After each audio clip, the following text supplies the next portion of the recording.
Today we're going to be writing equations of lines in slope-intercept form. Hopefully you remember slope-intercept form from Algebra 1. It's y equals mx plus b, where m is the slope and b is the y-intercept. So we're going to write down our equation, y equals mx plus b, and then we'll substitute the slope for m, and we'll substitute the y-intercept for b. Given the slope and y-intercept of a line, it's easy to write the equation in slope-intercept form. For example 1, the slope is -5 and the y-intercept is 2. We'll substitute these for m and b. Y equals mx plus b will become y equals -5x plus 2. In example 2, the slope given is -1/2 and the y-intercept is -2. We'll substitute these for m and b into the equation y equals mx plus b, and that will give us y equals -1/2x minus 2. In example 3, the given slope is 0, and the y-intercept is +3. When we substitute m to be 0, we have y equals 0x plus 3. 0 times x is 0, so we don't need this 0 term. We can simplify the equation by rewriting it as y equals 3.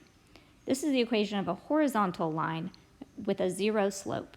We'll talk more about this later. In example 4, we have a y-intercept of 0. We'll substitute the slope of 1/3 and the y-intercept of 0 into y equals mx plus b, and we'll get y equals 1/3 x plus 0. Again, we don't need this term of 0 for our y-intercept, so we'll eliminate that term from our equation and write the simplified equation as y equals 1/3 x. We can also write an equation in slope-intercept form when we're given a graph. We'll find the information that we need by identifying two good points on the graph. These are also known as lattice points, and they are points that lie perfectly on the intersections of the grid. We'll count our slope, which is rise over run, and we'll substitute the slope for m. We'll also identify the y-intercept by finding where the line crosses the y-axis. We'll substitute the value of the slope for m, and we'll substitute the value of the y-intercept for b into the equation y equals mx plus b. Here we have a linear function, and we can see 2 points on the line, one at the point 5, 6, and other at the point 0, 2. We can identify additional lattice points by following the line and finding where it crosses perfectly through the grid. Sometimes the points will not be shown. We're going to identify the y-intercept by looking at the y-axis and finding where the line crosses. That is at 0, 2, so our b value will be 2. Then we're going to count the slope, and it's best if you work from left to right. So I'm going to start at 0, 2 and work my way up and to the right to count the slope. As we count the slope, moving upward or to the right will give us positive values. Moving downward and to the left will give us negative values. We will determine the rise over run by counting vertically.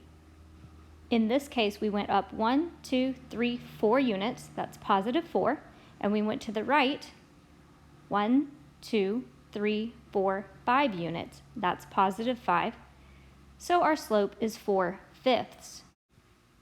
Next, we'll write the equation of the line by substituting the slope 4/5 and the y-intercept 2 into our equation.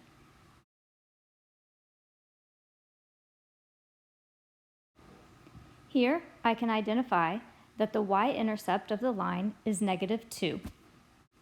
Now we'll identify the slope by counting the rise over run. This graph, moving from left to right, goes up 2 units and to the right 3 units. This gives us a slope of 2/3.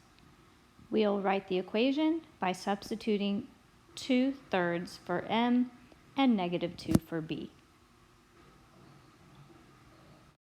Pause the video here and try this one on your own. The y-intercept is positive 2. Counting the slope, we'll go down 3 and to the right 1. That gives us a rise over run of negative 3 over 1. We'll simplify that and substitute it into the equation, giving us y equals negative 3x plus 2. Now you're ready to practice writing equations in y equals mx plus b form on page 4 of your packet. Are you ready to move on? Up next, we have writing equations in slope-intercept form, given the slope and a point on the line.